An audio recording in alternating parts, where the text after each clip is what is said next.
Vote দিলেন Mithun Chakraborty. Vote দিয়ে তিনি বলেন 30 তারিখ পর্যন্ত দল আমাকে ভোটের দায়িত্ব দিয়েছিল, এবার কোনো রাজনৈতিক কাজ করব না, নিজের কাজে মন দেব।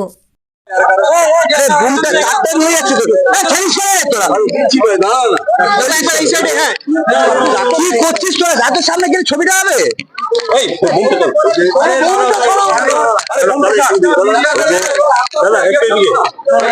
ওকে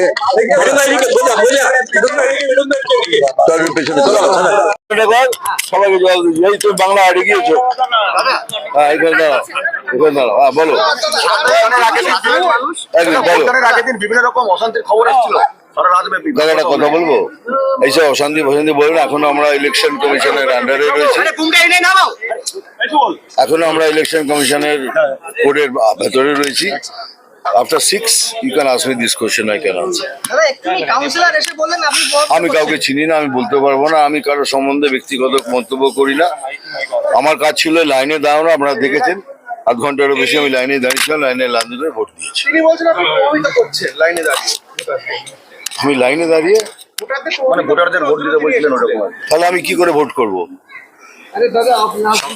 না আমি ভোটে কি করে, আমি যখন এসছি সেখান থেকে লাইনে দাঁড়িয়েছি, তা আমি ভোটটা কি করে দেবো? লাইন ভেঙে দেবো? কি করে বলুন? আমার কাজ অ্যাজ এ নাগরিক লাইনে দাঁড়িয়ে ভোট দেয়া, কারণ অ্যাজ এ সিটিজেন আমি লাইনে দাঁড় করেছি। আর দেখেছেন আমি almost half an hour to 40 minutes আমি লাইনে এই গরমে দাঁড়িয়েছিলাম। আমাকে বলেও ছিলেন দাদা আপনি এগিয়ে যান, না আমি যাবো না, আমি লাইনে দাঁড়িয়ে। এরপরে যদি কেউ কিছু আমার কিছু বলার নেই, বলুন। আর সেকেন্ড থিং, আর একটা ভীষণ ইম্পর্টেন্ট কথা আপনাদের বলতে চাই।